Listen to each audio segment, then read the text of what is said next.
Hey everybody, thanks for joining us for Webinar Wednesday. My name is Max Hamburger. I'm one of the counselors here at the Office of Admissions at Montana State University, and we're so glad you're able to join us for this webinar. This is a bit longer than one of our normal webinars that we do throughout the year, but I promise the content is well worth it. Today we are talking all about financial aid and student support at MSU for financial aid. So we will be going through a couple different topics here. We will talk about managing financial aid, how that kind of works for students when they're applying for programs, both as incoming students and as returning students. We'll also talk about student support services that are here for you once you're at MSU that are designed to support you beyond that first year. So it's going to be a great conversation. We have two guest presenters joining us tonight. It's going to be a great conversation. We have Ryan Christensen, the Associate Director from the Office of Financial Aid, and then we have Jennifer White-Dobbs, a financial coach in the Office of Financial Education. So these two are experts. We'll turn it over to them here in just a few minutes, but I wanted to take a moment here at the beginning of the presentation to talk a little bit about merit scholarships. Of course, a lot of what we're going to be talking about tonight has to do with FAFSA and supporting materials. So everything from family income situations and need-based information and so on. But we do actually have at MSU a very robust merit scholarship program, both for our Montana residents as well as our out-of-state students.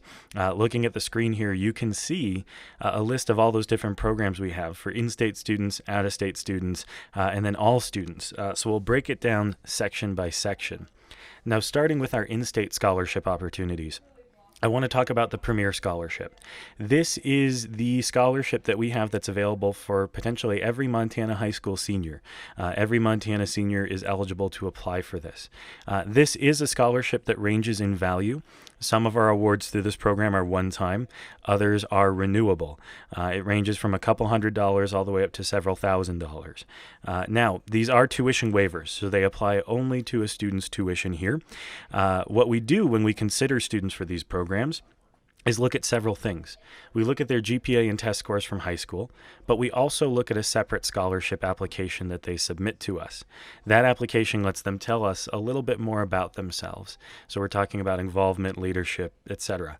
That does have a deadline. So the Premier Scholarship Program for my high school seniors out there right now, that application is due to us by February 1st, 2020. So coming up here in a couple months.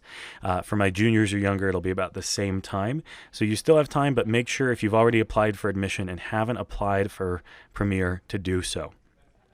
Now that second program listed there, Hillman Scholars, that is a newer program that we have. It is also a separate application. That program is based on several different things, including graduating from a Montana high school and Pell eligibility for a student. Jennifer from AYCSS here is going to talk about that here in a little bit, but we do want to make sure we cover those different topics for you. And of course, you can see the link to the Hillman Scholars website right there on screen. And last but certainly not least, we want to touch on the Montana University System Honor Scholarship. Now, that is a scholarship that is run outside of Montana State University. It's run through the Montana University System of the state of Montana. There is a separate application for this program as well. For my seniors, you need to have this in by March 15th. This is a scholarship that waives tuition at any eligible campus in Montana, and MSU is one of those.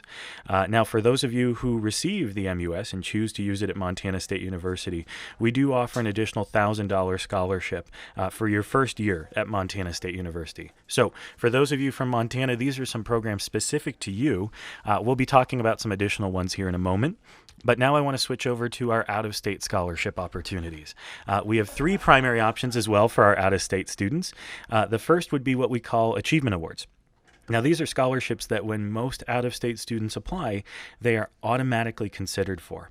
These also range in value. Currently, they start at $1,000 per year, good for 4 years, and range all the way up to $15,000 per year for 4 years.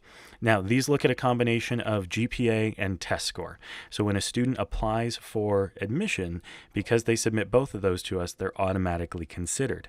Now, for a student to hang on to this award during their time at MSU, all they have to do is maintain a GPA of 3.0 and stay enrolled full-time to keep that scholarship for 4 years. They don't have to reapply for it every year, and it is not major specific. So we do look at those two numbers automatically when students apply, and we start awarding those generally around October of every year.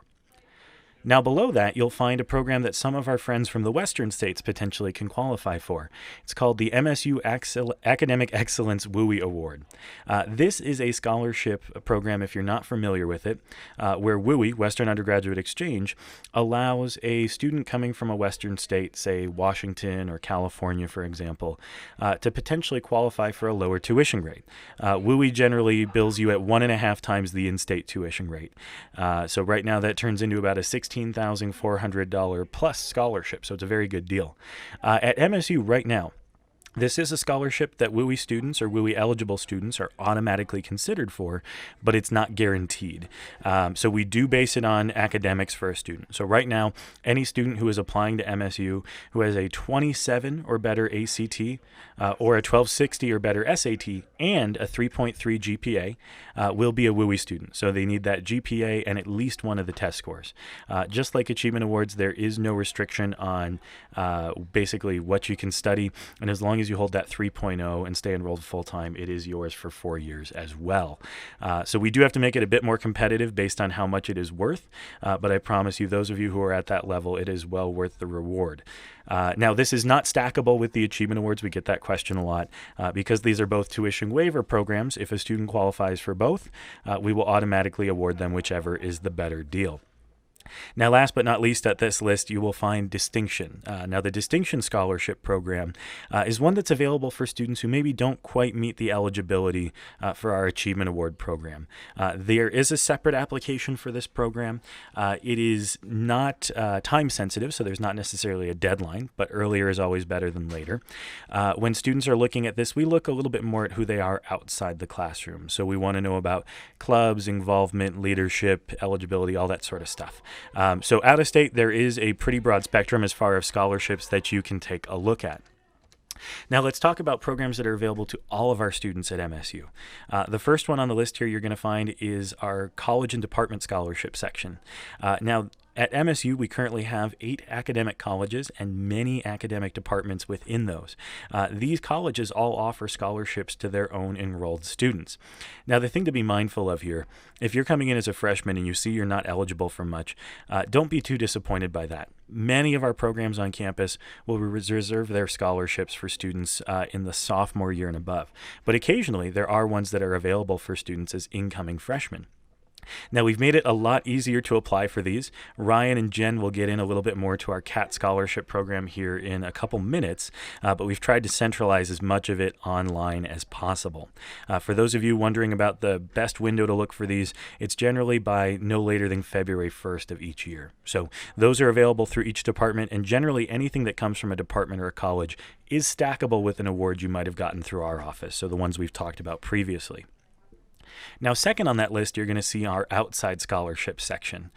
These are awards that would be completely independent from MSU. So we're talking about local community scholarships, groups you're a part of, businesses, your high school, essentially anybody who offers a scholarship. As long as that scholarship does not require you to attend somewhere else, we will take that award and stack it on top of anything that you've gotten from us. And we see bizarre stuff every single year. Our recommendation here would honestly be to touch base with your guidance counselor at school, see what they know about at this point, as well as do a little bit of homework on your own. Go online, check out places like scholarships.com or fastweb.com to see what might be available for you. But generally, these are stackable as well. Finally, on that list, you're going to see the Presidential Scholarship. Now, that is currently the best scholarship that MSU can offer students. This covers all of your tuition and a generous portion of your housing, so it's very close to a full ride. This is offered by a group on campus called the Honors College, a bit of a more rigorous academic option, more challenging, but offers some amazing opportunities to our students. We'll actually be doing a webinar with them later this fall, so be sure to tune back in. But this is a fairly rigorous application. They like to look at the whole student, so in addition to GPA and test scores, they are also going to consider a couple essays, several letters of recommendation, counselor support, transcripts, several different pieces. My recommendation for seniors who are thinking about this program, start working on it now. It's due to us on the afternoon of December 6th, so coming up here in a couple months. But the more work and time you put in right now, the better spot you're going to be in later. We award about 20 of these per year for perspective, and last year we had over 700 students apply. So it is competitive. We notify our finalists early in the spring to bring them up to campus for interviews. So if you're looking at this program, stay tuned. Now, a lot of what we've talked about here already, for those of you who are seniors, I mentioned earlier, we've started awarding some of these scholarships already.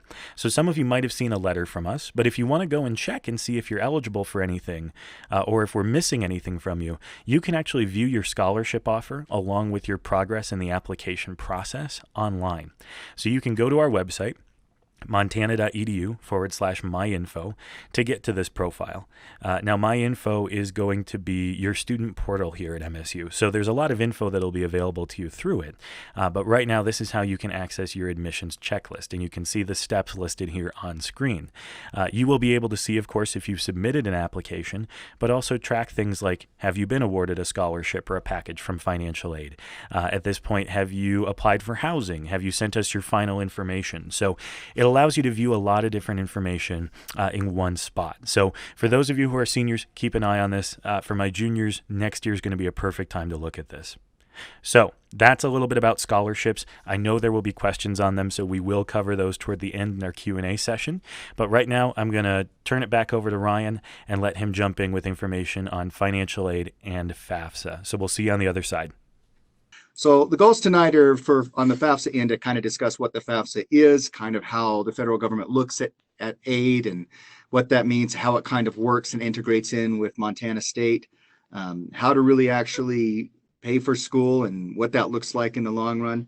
We'll navigate some of those steps, and then we'll also kind of discuss at the end some of those critical dates that are highly important. So first of all, it's just a reminder here that this is a time to invest. So hopefully, as you've come together, you've done the best you could with your family and realize that this is ultimately one of the best investments of your lives.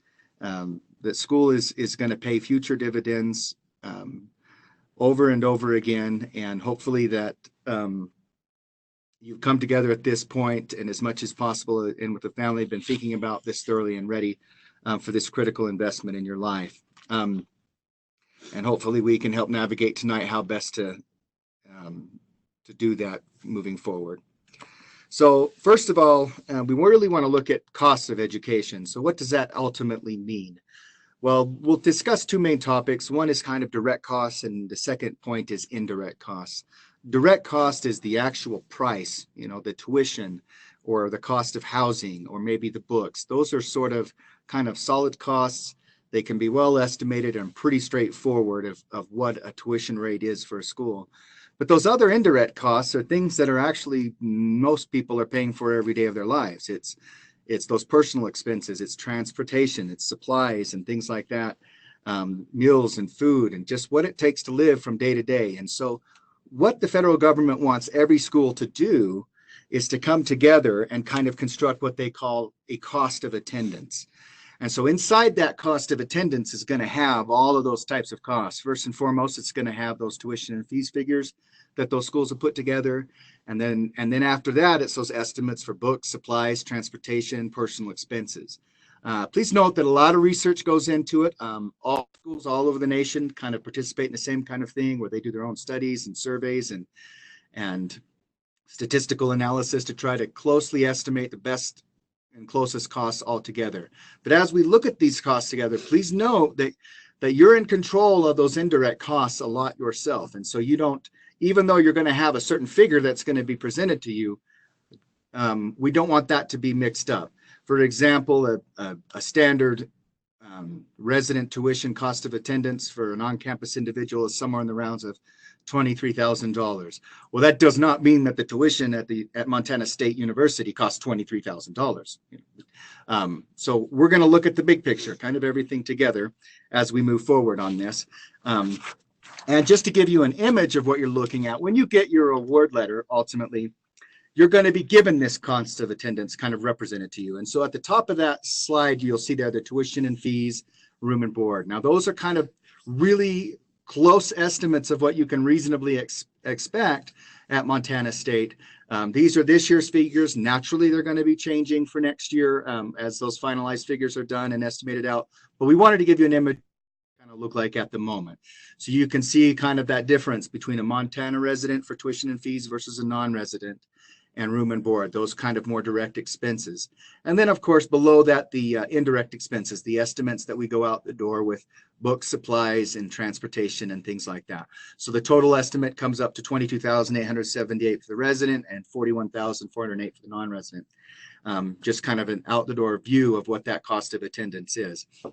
Now, when it comes to those total cost of attendance figures, just note again, as I mentioned forward, you primarily want to look closely at the tuition and fees part. Everything else when it comes to books, supplies, and transportation, that's kind of on you, your own research, or however things that you've come together that you feel like are going to be your costs. You're not going to be billed for those, right? That's just kind of up to you. But why do we have this total figure? Well, the government wants us to do it for a couple of expectations that are pretty solid. One of them is to give students everywhere an idea of the overall things that cost. What's this investment going to be like as I attend a full year? And when we say full year, what we're really meaning is the fall semester. So that runs through kind of August through the end of December, and then from January through May for the spring semester. Full-time attendance, wanting to graduate reasonably quick within 4 years, that's 15 credits a semester. So that cost of attendance is kind of looking at both of those, a fall and a spring term, and our aid will be introduced in that same manner. The other thing is it's kind of important is part of the federal methodology is if your cost of attendance is $22,000, the feds do not want you to have $30,000 in aid. They don't want to stack up everything all onto one and say, hey, this person really only needs $22,000. If you've got extra beyond that, let's spread it over. So when it comes to anything that the FAFSA is going to get you and net you, those types of aid are restricted to that cost of attendance. Now, that doesn't necessarily mean that other aid is, but just note that as your awarding comes through, if anything goes above and beyond that cost of attendance that's been assigned to you, that may mean we need to reallocate some of the federal funds, which in most cases typically loans first. The most undesirable thing would be the federal loans. We wouldn't want to take a grant away when we don't have to, and that's within the regulations anyway. The bottom piece of that slide, of course, you're going to see the figures there for tuition charges for WUI. So as Max mentioned earlier, 150% of 7,320 is 10,442. If you get a WUI award, you can kind of plug those numbers in and add them up. You'll notice on those indirect costs for books and supplies and transportation, they're identical between resident and non-resident. But that's kind of how you kind of construct anything to get your expectations underway when it comes to costs. So next piece is, are you eligible? So one of the most frequently asked questions that I get is, my parents don't want to apply for aid because we don't get any FAFSA or we don't get any aid. Well, anyone who applies for the FAFSA is going to get aid in the form of the federal student loans. They are considered aid. We want people to borrow wisely. This is a very crucial investment, and we will try to guide and help in that, especially Jen's office. She talks more later. That's definitely a crucial piece of this. But please note that for one, the federal government loans are beneficial in that the interest rates are far better than what the private sector can give you and may give you that little bit of boost that you need to cover whatever cost. And so it's good in that way. Number two is another really big question that we get a lot is, well, how much money can my family make or do I make or my parents make before we don't get any more grants? Because the simple gist of it is, if you've heard of the federal Pell Grant, that's the one that you can get. It's up to $6,000, but it's really income based. If incomes are low enough, then that federal government grant will kick in to help pay for some of those costs, and it does not need to be repaid. And that's primarily what people think of when they think about filing the FAFSA. Well, the formula isn't just a matter of income. It's a matter of your income, your household size. There's special situations and circumstances. Things change. And number one. And number two, we'll address a little bit later, but Max has already touched on CAT scholarships. This is really vitally important too. When it comes to CAT scholarships, we are trying to centralize it, make it easy for you to get awards. Like we really, really want you to have the central location where you can have the most exposure to maximize the possibility that you're going to get an award. more and more people are trying to look at what they call unmet need. What is unmet need? Well, what that is maybe your FAFSA score comes out so that you don't get a Pell Grant. And so you might say to yourself, I didn't get a Pell Grant. All I was offered for loans, darn it, that was not worth it. Well, maybe your score comes out that maybe you just didn't qualify for that federal Pell Grant. But that space between kind of where your FAFSA comes in and to what your cost is, there could be a big gap there. That's what unmet need is. You've got some loans, but you don't have anything else to kind of cover that full unmet need. More and more organizations and departments are really wanting to see that unmet need. More and more people are becoming more aware of, hey, there's a lot of group of students out there that they don't qualify for the Pell Grant. Maybe they don't get some of those initial scholarships. But it's really close. We want to try to help those. There's a lot of organizations that want to see that unmet need. Well, you go and do the CAT scholarship application, but you don't do a FAFSA because you don't feel like you're going to get a Pell Grant. Guess what? You're not going to be exposed to those opportunities for any scholarship pieces that may come together for that unmet need. And this is something we're really trying to push. We're really happy with what CAT scholarships is becoming. And we really want to make sure that every student gets every possible opportunity that's available to them. So we always want to emphasize, please, please, please file that FAFSA. The other thing is, as you file it, the FAFSA is going to be sent to a lot of different databases for the federal wise to look at your citizenship status and other questions. And it's going to say, well, there's a probability this question might be wrong. And so what that means is the FAFSA's, the Department of Education's got these formulas built in that says, gosh, we think that this particular question could be answered incorrectly. So it's going to say, we're going to flag for this file for something called verification. So what this verification is it's kind of a type of an audit on your FAFSA. It's sort of the Department of Ed has run through some algorithms or whichever, and it just says, we think that this might be wrong. Schools, please, on our behalf, please check into this. And so the schools follow this process to kind of double check those answers, and we gather your tax data and make sure it's right. It's not a bad thing. We're not here to catch you and say shame and you're trying to cheat, and nothing like that. We understand how complex this thing is, and so we want to be there to help you. So I want to touch on and talk a little bit about the crucial parts of getting verification done, because hopefully a lot of you out there, if you haven't yet, have applied for the FAFSA, not yet, we hope now's the time to do it, because if you get selected for verification, we're going to start looking at those come November, and we're going to start trying to communicate you to your email right away. And so if you can resolve that now, that's going to be the best thing. You can have all of your aid basically set up by February, March, April-ish. You can really get ready to go for next fall. If you will get everything done now, you will be wonderfully prepared for next fall. Don't be the student that waits until next fall to figure out what's happening with your financial aid. A lot of students tend to do that sometimes. It's just a nature thing. We all kind of procrastinate at times. We get it. But sometimes that means phone lines can be backed up, lines can be long, and we're here for you now. And now's the best time because the lines aren't as long, the phone lines are open. We can really help a lot of those questions. So this is what I'm talking about when I say how much I appreciate your being here now tonight to look at these things together. So I'm going to go into more a little bit on this verification thing to help how to go through that. So what that means is you'll be directed. So whatever email that you put as your preferred email to the school, that's what we're going to send you communications to. So make sure that you're watching that closely for email communications from us.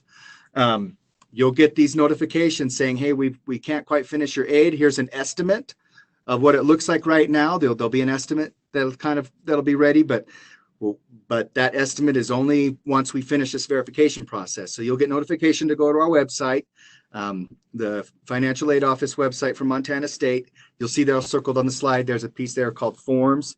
Once you jump into the forms, you'll see that there's a big heading for verification forms 2018-19 and a big heading for verification forms 19-20. This is what the current year is. Come November, we will open up the forms for 2020 and 2021. So this next statement that I'm going to make, pay very close attention, make a note, keep this in mind. It's very important. think in terms of an aid year. So you guys that are here tonight, you guys and gals that are here tonight, think next year is fall 2020 through spring 2021. That is the aid year for which you're trying for aid. And so if you do a verification form for 1920, well, that's this current year for the students that we're dealing with right now. That would be the wrong form. The form itself, as it goes into detail, talks about that aid year too, but we often find that mistake, and we always run 2 aid years at once, so we can never get away from that. But you'll see that's why we've got stars there. That's why it says for fall 2019. Read carefully and slowly to kind of get to that form so you know where we're at. So you'll see the subheadings. Primarily, here's a screenshot of the form. First step is we confirm who's in your household. You'll note that the household piece is a future date. For the current one, you'll see it's July through June of next year. That's when you fill out the FAFSA right now, and it talks about who's in your household.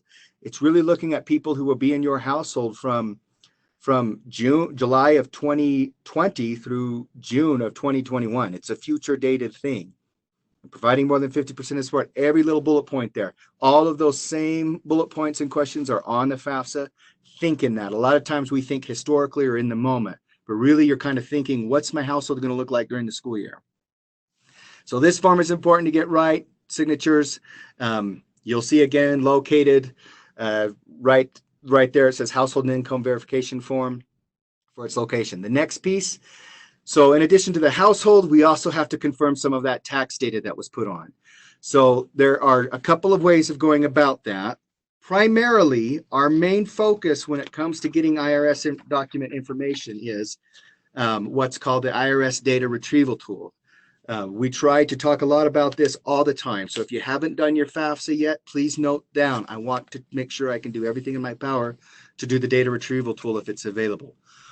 This tool is a partnership between the IRS and the Department of Education, so that if you can use it correctly, it will allow the FAFSA to link to the IRS records and automatically input all of yours and your parents' tax data into the FAFSA that comes from those tax forms. This ensures that the data is accurate and will also kind of drastically reduce the probability that you'll be selected for this verification part that I'm talking about right now. So anyone who can do the verification or who can do that data retrieval tool on the FAFSA up front, go for that. That's a very critical piece. Try to do that. If not, and you get selective verification and we have to go through tax verification, you can't just turn in a tax form. You have to collect the actual record from the IRS. And so this slide here talks about all the various ways in which you have to go. But typically irs.gov, get your tax record. There's a link here for how to do it, but we also include it on the VERIF form. So here is irs.gov. You'll see two main headlines, get transcript online or get it by mail. Parents typically can get that tax transcript online. It does require an extensive amount of creating an online username and password. You have to have established credit or some bill in your name and things like that. They really want to make sure you are who you are. But parents can typically navigate that okay. Sometimes for students, though, we recognize you're 18, 19, 17, pretty fresh.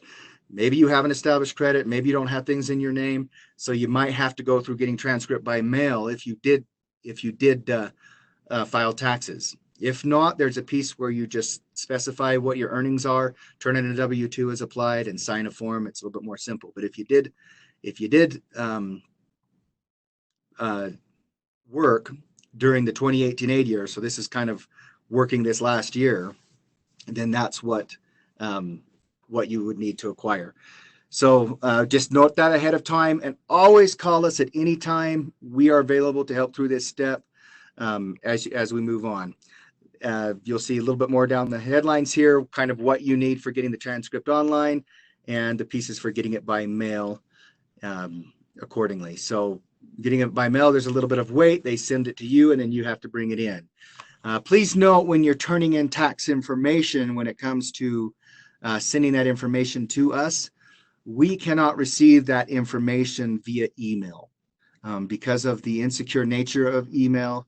The Department of Education has made it so that financial aid offices cannot receive this information via email. So unfortunately, that means you'll need to either fax or mail it, or if you're able to bring it in by hand. So this is why we're talking about it now, because if you file now, get it all ready now, you've got a lot of time to get this kind of finalized and complete and ready to go. We hope for the future that we can establish a more secure online upload portal. We know how important it is for students to have an option to submit things online, so we are working on that. Okay, so managing your financial aid, kind of bringing it all together. So you're going to get mainly 4 types of awards. There's scholarships from either the university or from outside agency. There's grants from the FAFSA or from the other agencies. There's loans and work study, and how these all come together. So ultimately, scholarships pretty straightforward. Just note there are 2 main types of scholarships. There's cash awards. And cash means money, means when that money transfers from your award panel to your tuition account, then that's actual cash and it pays out that way. And it's stackable. It comes all on and you can add this scholarship and that scholarship and this scholarship and kind of build them all up. Another type of scholarship is called a waiver. A waiver scholarship's only built to sort of waive tuition. It's a tuition discount. So you can't really have more than 100% of your tuition discounted. So if something happens and you end up getting awarded a tuition waiver from this organization and an tuition waiver from a school, they don't stack. And we typically try to stay on top of that and make sure that doesn't happen, but be kind of aware of that. Waivers are not cash money. They only waive tuition. And so once 100% of your tuition is waived, you can't go any farther than that. Grants are pretty straightforward. They're not repayable. There is what is called the TEACH grant. The more appropriate name for that would probably be Teach Forgivable Loan, but those are fairly rare. We do them as needed, but those TEACH grants can be additional funding for teachers. Reach out to us if you'd like some more additional information on those. Just note that there's some very strict guidelines over some commitments that must be done along the way. Finally, there's there's loans. I want to talk about that. The federal government is going to offer you 2 types of loans, subsidized and unsubsidized. The subsidized loan is that loan that does not collect interest while you're in school. Subsidized, that means it does collect interest while you're in school. Neither of them you need to pay until you either graduate or drop out of school, attend less than half time. Loan amounts are pretty straightforward from the federal government. There are also loans that are offered by private institutions or lending institutions. We call those alternative loans. So your credit unions and other institutions also may be offering loans. You're certainly welcome to stack those on top of your other scholarships and federal loans. You can get your private loans in addition to. That's perfectly okay. Just note that it only goes up to your cost of attendance. And as I mentioned before, you want to focus on the federal loans first. It would be very unlikely that you would find a private loan that has better terms, conditions, and interest rates than what the federal government's going to offer. So you kind of want to look at those first, but then if you need extra, we can help you with the alternative loan piece as well. Finally, a little bit of explanation with regard to work study, what work study is and how it functions. So work study it looks like a cash award that goes on to your award letter as money for you. But what this really is this is money set aside for you to earn for during a job. So you'll actually need to get a job on campus. And so work study positions are specified. A department or organization can choose to create one. They're listed at hireabobcat.com or .org. Is it .com? My goodness, I can't remember. If you just Google Hire a Bobcat, it'll come up. I can remember if it's .com or .gov or .edu. Hire Bobcat. I think it's .com. Maybe .edu, but Google hire a Bobcat, and that's where you'll access those jobs. So that money will leave there. Just note that it's not cash money. It doesn't pay to your tuition like the other awards do.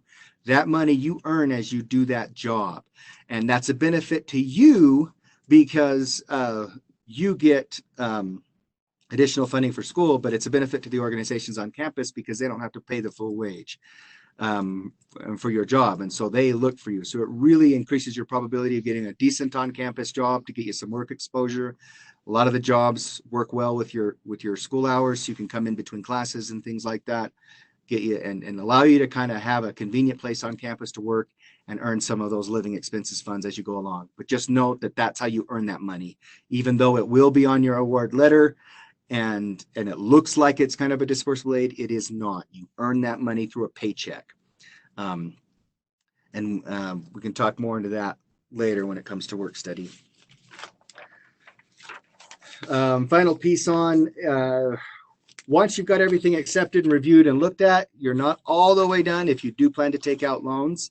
Jen will go into this more a little bit later. It's something that her office really helps us on a great deal, and we appreciate the help that they give us in this area. But every student loan borrower must complete a master promissory note and what's called loan entrance counseling. Promissory note's pretty straightforward. It's your agreement to repay, and loan counseling is an online program by the government that tells you what these loans are about. It gives you even more of information on what those is. So studentaid.gov is where you'll be directed to do that. We will, of course, send out notifications, but only if you accept the loans. And so please note that once they're accepted, you're not fully done. But Jen will go into that in more detail for us. So finally, last piece with regard to aid, it's pretty straightforward. So as I mentioned earlier, your aid kind of all collects all in one big lump sum. Assume you're attending full time, you're going to get half for fall, the other half for spring. So how that works is a little bit before class begins, we're going to start dispersing aid. If everything's done, then aid disperses right to your tuition account, pays your tuition account. If you have more aid than what your tuition or housing and other charges are, then you'll get a refund from the tuition office. Now that refund is by standard a check that's mailed to whatever the address is on file. We highly recommend you follow the steps to signing up for direct deposit, so that refund check just gets put in your bank account nice and early to give you a lot of time. So students like to do that early so they can get time to get their books. Definitely a good process there. But again, as I mentioned on the previous slide, work study does not pay out that way. You'll just see it on the award, but you'll note that it never actually disperses. You earn that money through the paycheck on the work study job that you have. The only other thing would be, just note, this is kind of assuming that you're going to be 12 or more credits on everything. Typically 15 is what we're shooting for. If you're going to graduate within 4 years, you want to be 15 credits. That full-time enrollment is pretty critical. So if you go less than that, that may have implications to your scholarships. It could have implications to your Pell Grant funds and things like that. So you'll want to kind of note that if you feel like you're going to be in a situation where you're attending less than full-time, touch base with us and let's go over what some of those implications may be. And then finally, the last piece for financial aid, just wanted to rehash again, very important dates. So at the moment, right now, the 2020-21 FAFSA is available. So again, that's what we're talking about, fall 2020 through spring 2021. That FAFSA is available. So hopefully, if you haven't yet, get on there as soon as possible to get that filled out. We have marked December 1st as what's called a preferred filing date to maximize your chances of getting the most amount of award. There is a little bit of grant. Its title is called the Supplemental Educational Opportunity Grant. It's an extra $1,000. That grant, that money is limited. So unlike the Pell Grant, or if you're eligible for the Pell Grant, it doesn't matter when you file the FAFSA. As long as you're still in school, you file the FAFSA late. If your FAFSA says you're eligible for the grant, as long as the government hasn't blown up and it is still running, so cross your fingers because there are days, but as long as the government is still functioning, that grant program is, the Pell Grant program is continuously funded, meaning Pell Grant funds never run out. If you're eligible, you get it. But that little extra $1,000, that's $500 per semester, that SEOG grant we call it, that can be stacked right on top of your Pell. We have a limited amount of money that's granted each year. Those monies are first come, first serve. So once we're out, we're out. So what we do is we stack up all of our applications and that everyone who applied by December 1st. We give a little range. We try to do the best we can to maximize the most amount of people to give them that SEOG grant, and to have that little extra grant fund. So if you don't get filed by December 1st, that's okay. It's not a deadline, but it just means, hey, there's that little extra grant, and sometimes other funds kind of squeak in. If there's a little something else that a donor wishes to introduce, we're really going to be looking at those people that filed first who have a good amount of need. And so that's why we stress the importance of filing as soon as possible. But the December 1st is that preferred date. But please note that as long as you're still enrolled, even if it's in class is still going, you can still file the FAFSA. And if you're grant eligible, and you're still in the middle of school for that year, really the deadline for FAFSA is kind of the last day of next spring, if that makes sense. So it's kind of funny that way, but just know, file early so we can get things done and ready for you. And again, as Max mentioned before, we really, the November 1st is when that CAT scholarships application opens. Generally for continuing student opportunities, kind of sophomore through senior range, you'll be wanting to do that next November. So as next November rolls around, you know, you've got your scholarships, your grants, everything kind of underway, your awards set up, you want to come to MSU, you're excited, you're ready to go. What's next step? We'll begin thinking about your next year, because maybe your opportunities were a little bit low and you want to go for more. To sum it up a little bit different for me was that was in my experience as a continuing student. I searched for every additional opportunity after my freshman year, and I was able to secure several $1,000s later on that really helped cover me by listening closely and following those steps for those continuing opportunities. And again, as mentioned, that February 1st preferred filing date for the CAT Scholarships app. So that kind of concludes everything I have. I'll now throw it over to Jen for the Office of Financial Education. Thank you. Good evening, everyone. I'm so glad you were able to join us today. My name is Jennifer White-Dobbs. I'm a financial coach in the Office of Financial Education. The Office of Financial Education is one component of the Allen Yarnell Center for Student Success. The Allen Yarnell Center is located in the Student Union building in the basement, and it offers a variety of services to help students maximize their experience at the university and really make the most of everything that is available to them here at school. Some of the things that the Allen Yarnell Center offers are success advising. Our success advisors meet with students one-on-one on a regular basis, and they have the opportunity to talk to students about planning their career goals and how to achieve those career goals through their college coursework. What major might work best, what interests they have. Some students come in really knowing exactly what they want to study. Some students come in not really sure, having 4 or 5 choices that they're trying to navigate. And a success advisor can really be a useful person to talk to help figure out what exactly the right path is to take through the college experience. We also do Smarty Cats tutoring with both small group and one-on-one tutoring opportunities for students. Our career services coaches help students build resumes, search for jobs and intern opportunities, and start to use their college career as a tool to start to plan the rest of their life experience and get the most out of that college experience after school. We also do some programs such as Adventures and Trailheads. These are 3-day programs that we do just prior to move-in day for freshmen. So you get to check into school a little bit early. You do a three-day program. That's some fun outdoor activities and also some great opportunities to start to prepare for being a student at MSU and getting the most out of your experience. So I encourage you to take a little bit more look at those if you're thinking about a way to really jump into school with both your feet on the ground and ready to go. And as Ryan mentioned earlier, the Hire a Bobcat site is based at the Allen Yarnell Center as well. And we have that website for job searching. We also have a giant wall with printouts of lots and lots of jobs and internship opportunities available, both work study and non-work study experiences.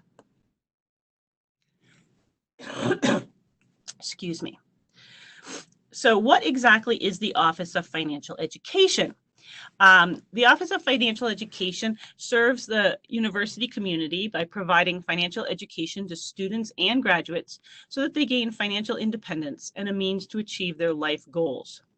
We do that with a wide variety of opportunities.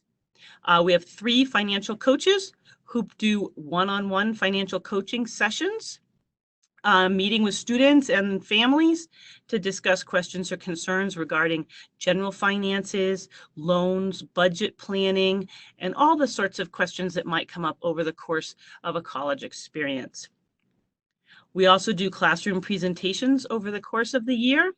Each semester, we have a series of programs on topics relevant to what's happening with college finances at that point in the year. For example, this fall we offered classes on loan verification, how to complete the FAFSA, salary negotiations. Coming up next week, we have a program on scholarships. So we offer all different sorts of things for small group experiences. We also do Parent Plus loan coaching.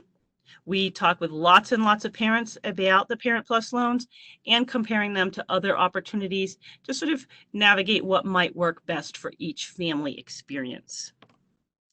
We work with lots of students who are going to be teachers, nurses, or other students entering service fields that have loan forgiveness options.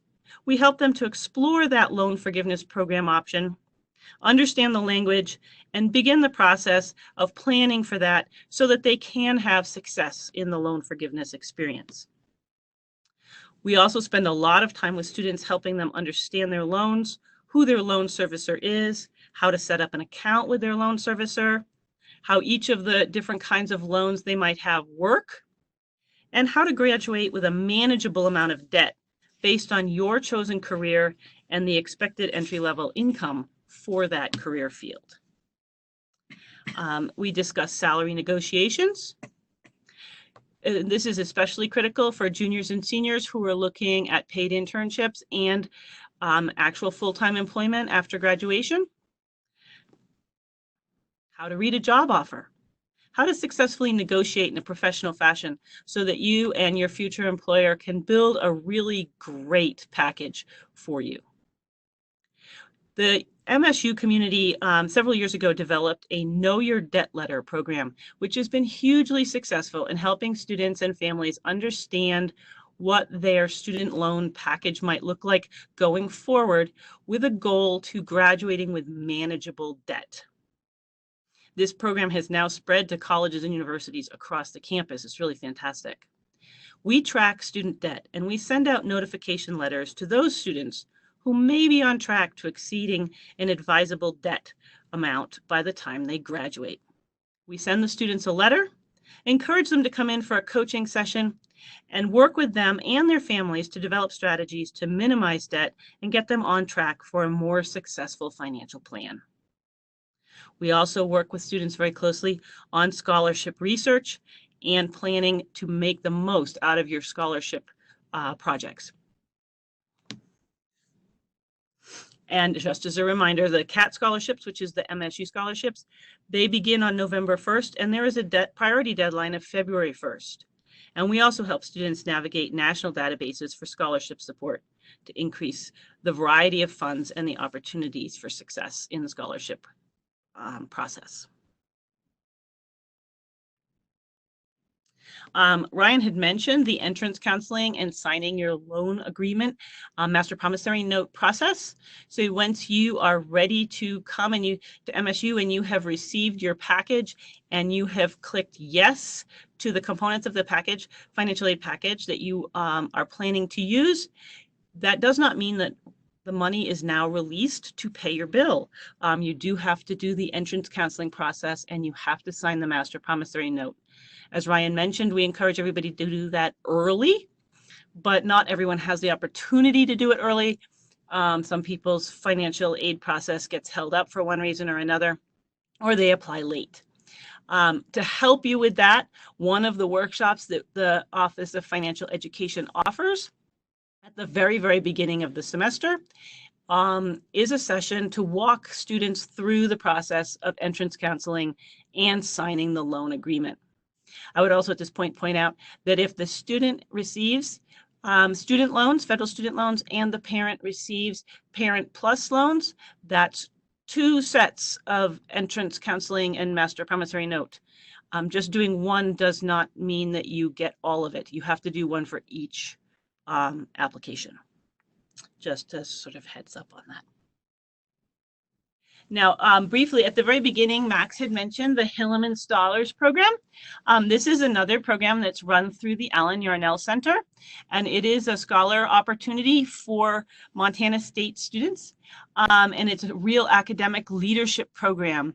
It's a 4-year program that offers scholarship activities and a real structured opportunity for students to maximize their college experience and kind of go above and beyond the traditional college coursework to build leadership skills and a wide range of experiences over the course of their 4 years here at the university. So if you are a Montana student and you are interested, if you qualify, you would be notified by MSU as an opportunity to apply. And then you can see here that we have students from all over the state who are participating in the Hillman Scholars Program. We've posted the phone number and the website in case you are interested in doing more research towards being a part of the Hillman Scholars Program. So the Office of Financial Education, as I mentioned, has 3 financial coaches who are available for one-on-one personal coaching sessions, phone coaching, or to answer your questions via email. So please do not hesitate to get in touch with us as you go through the process of getting ready to be a student at MSU to make sure that everything is as smooth as possible. Excellent. Thank you both to Ryan and Jen. We appreciate you guys sticking around and sharing all this good info with us. So that kind of concludes the structured portion of our presentation this evening, which now opens it up to our question and answer. Now, I have seen many questions go by in chat. Please feel free to keep chatting them in there. Our staff will be very helpful at helping to answer those for you.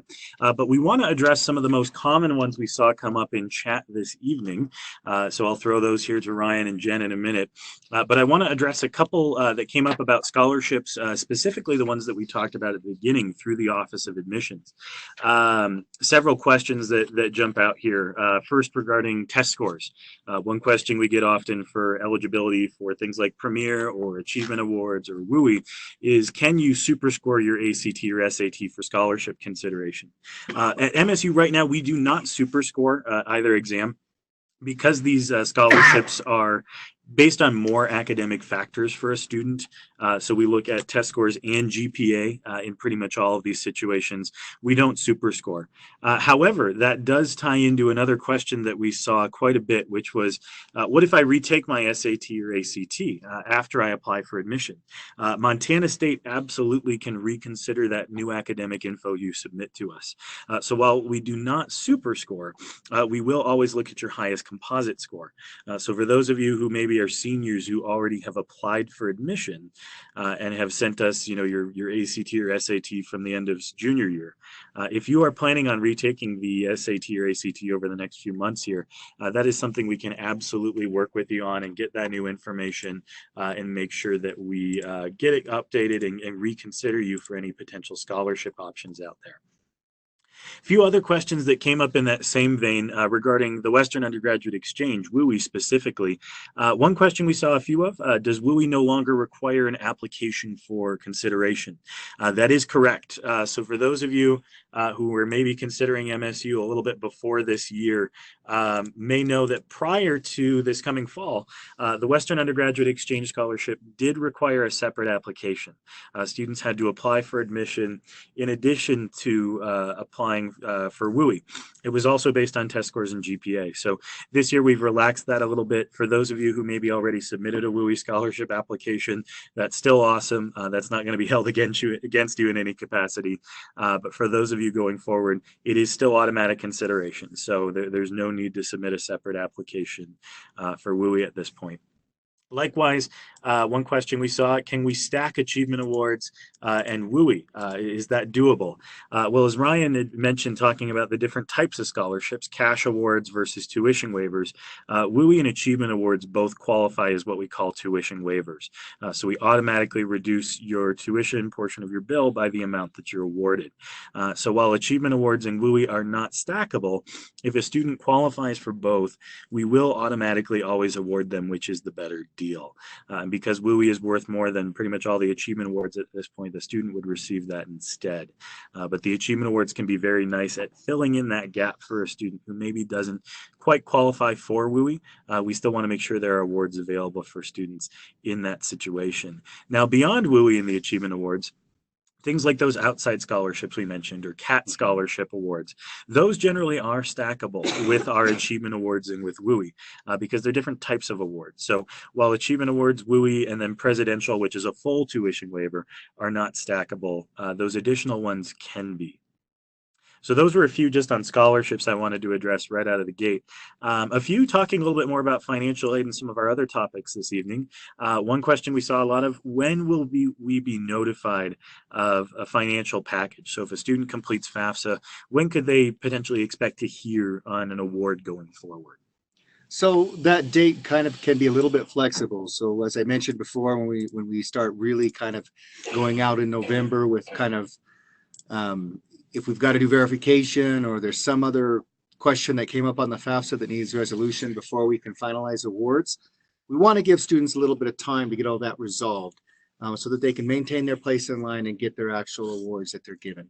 Typically, sometime between March or the beginning part of April at the latest is when you get that financial aid notification. So watch closely for that to come. It's typically via email.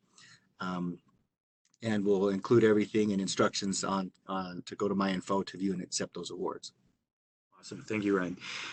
Kind of in that same vein, for students who or families who maybe their financial situation has changed since the prior year, how do they have that new current income or situation taken into consideration if information has changed?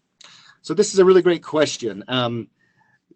What what happens is so the government, in order to really get those figures down, it does look 2 years back because those taxes are done and processed, but we also know that family situations change, and so the federal government has made a consideration for that, and it's certain rules within the laws that they call professional judgment, and this authorizes a school to really take into account actual current situations. And so maybe we'll look 1 year back.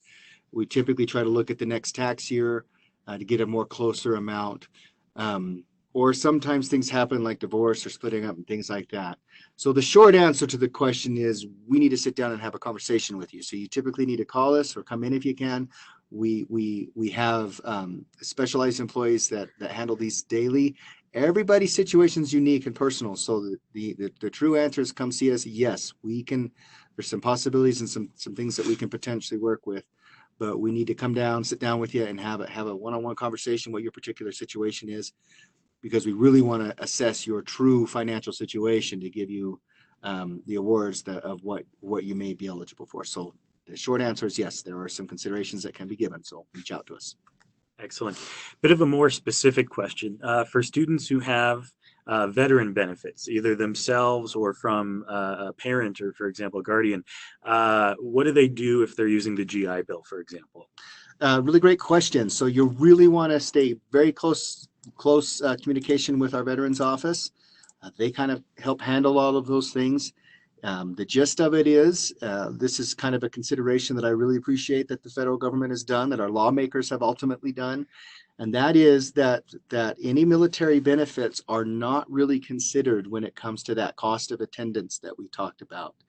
So in essence, if you're getting financial or GI Bill benefits and things like that, coming to help pay for some of those school costs, those are not looked at in your cost of attendance. They are not looked at in your FAFSA for the most part. They're very separate things. And so that's a great benefit to our military.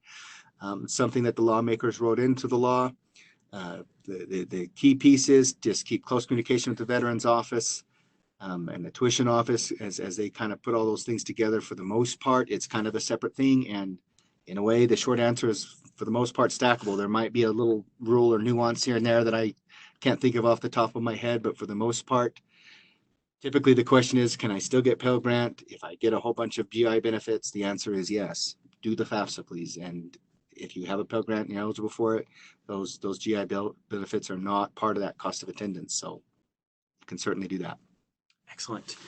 Kind of switching gears a little bit to talk about, for example, employment on campus. One question we saw a lot of, do you have to qualify for work study to be employed on campus? No, you don't.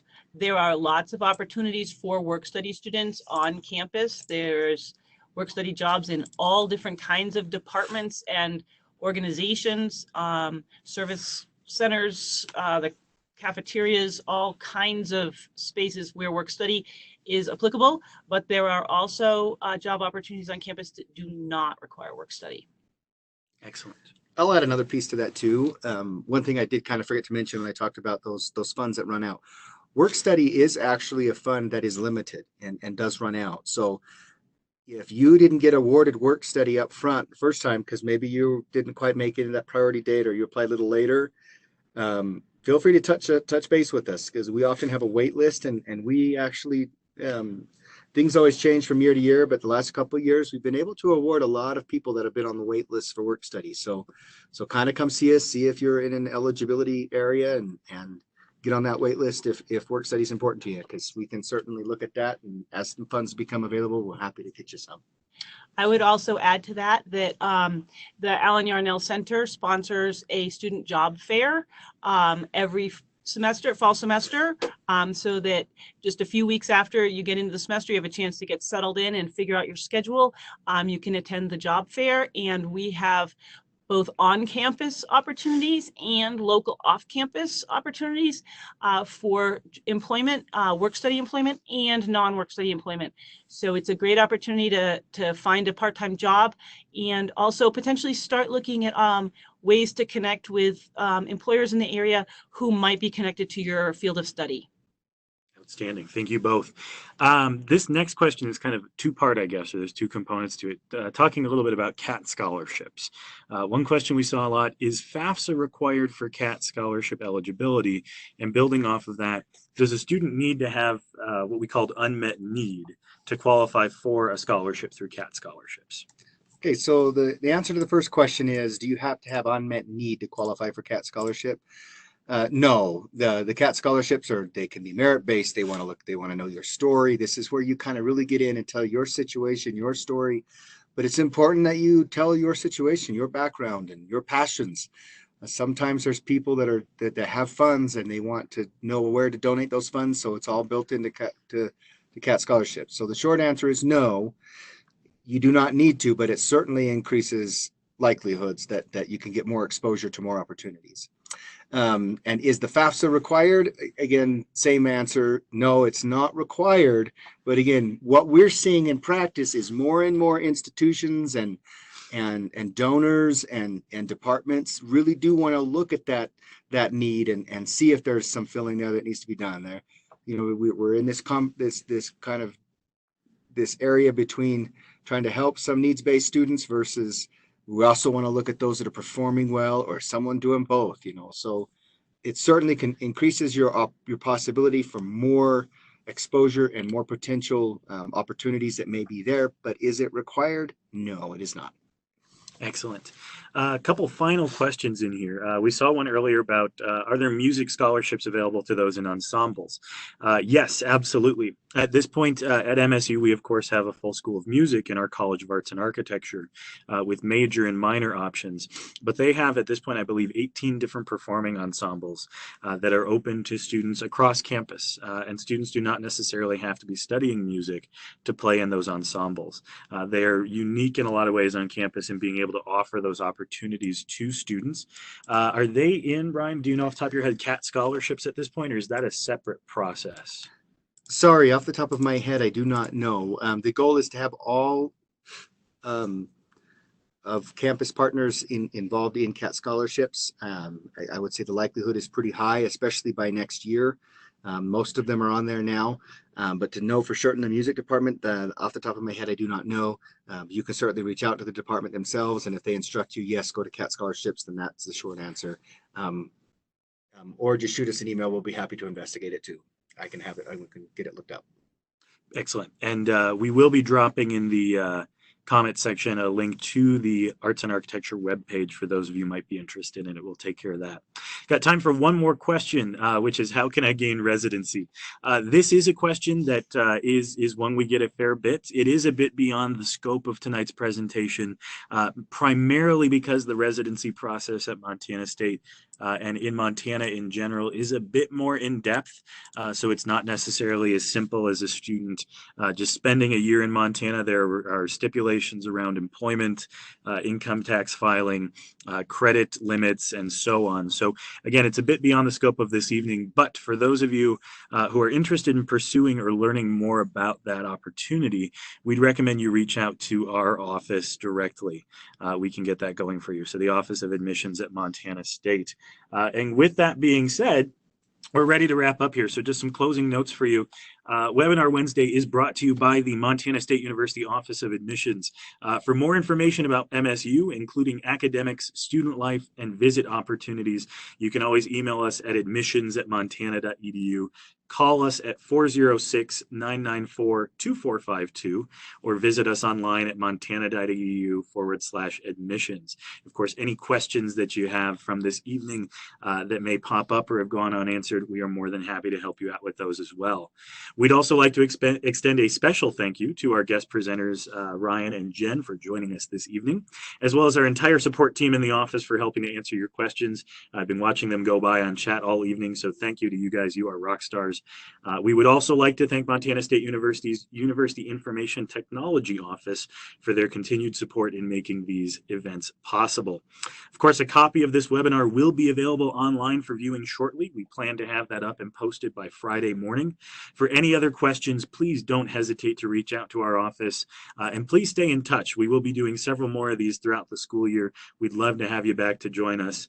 So until next time, thanks for joining and have a wonderful evening.